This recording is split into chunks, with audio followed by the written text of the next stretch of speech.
বিসমিল্লাহির রহমানির রহিম। আসসালামু আলাইকুম এভরিওয়ান। রোজিস কিচেনের পক্ষ থেকে সবাইকে আন্তরিক ধন্যবাদ। কেমন আছেন সবাই? তো দেখেই বুঝতে পারছেন আমি আজকে কি নিয়ে এসেছি। আমি আজকে আপনাদের জন্য মহব্বতের শরবত বানানোর রেসিপি নিয়ে এসেছি। ইদানিং আমাদের দেশে তরমুজের সিজনে অনেক প্রচলন এটার। তো মহব্বতের শরবত বানানোর জন্য এখানে আমি দুধ নিয়েছি। আমি খাঁটি গরুর দুধ ঘন করে নিয়েছি। আমি এখানে 3 গ্লাস মহব্বতের শরবত করব, সেজন্য আমি এই যে সুগার সিরাপ নিয়েছি আধা কাপ। আমি চিনি আর পানি একসাথে গুলিয়ে সুগার সিরাপটা বানিয়ে নিয়েছিলাম। তো নেড়ে চেড়ে মিশিয়ে নিচ্ছি। এখানে আস্ত চিনিটা দিলে অনেক সময় চিনিটা গলে না। এবার আমি এখানে দিয়ে দিচ্ছি কেওড়া জল। এই যে কেওড়া জল দিয়ে দিব।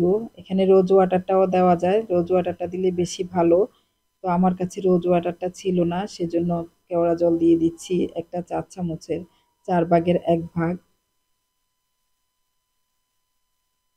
এই যে 4 ভাগের 1 ভাগ দিয়ে দিলাম কেওড়া জল।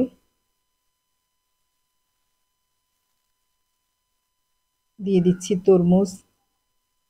তরমুজটা আমি কিউব করে কেটে নিয়েছি। এই যে মেজারমেন্ট কাপের 2 কাপ তরমুজ দিয়ে দিচ্ছি।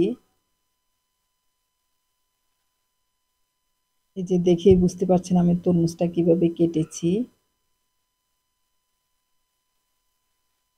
তরমুজ দেওয়ার সাথে সাথে ভালো লাগছে দেখতে। এবার দিয়ে দিচ্ছি এখানে রুয়াবজা। 2 থেকে 3 টেবিল চামচের মতো আমি রুয়াবজা দিয়ে দিচ্ছি। রুয়াবজা বেশি দেওয়া যায় না, বেশি দিলে গন্ধ হয়ে যাবে। তো আবারও আমি একটু নেড়ে চেড়ে সবগুলো উপকরণ মিশিয়ে নিচ্ছি।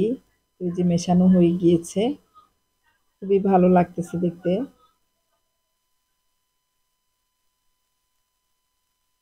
তো হয়ে গিয়েছে আমার মহব্বতের শরবত। এবার আমি ফ্রিজে রেখে দিব। এই যে ঢাকনা দিয়ে ফ্রিজে রেখে দিব কিছুক্ষণের জন্য, মানে ঠান্ডা হওয়া পর্যন্ত।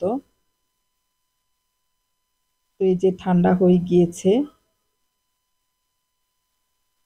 একদম মন প্রাণ জুড়িয়ে যাবে এই শরবতটা খেলে। আমি আবারও একটু চামচ দিয়ে নেড়ে নিলাম। এবার সার্ভিং গ্লাস নিয়ে নিয়েছি 3টা। এবার আমি একে একে সার্ভিং গ্লাসে দিয়ে দিব সবগুলো মহব্বতের শরবত। হয়ে গিয়েছে, দেখেই ভালো লাগছে।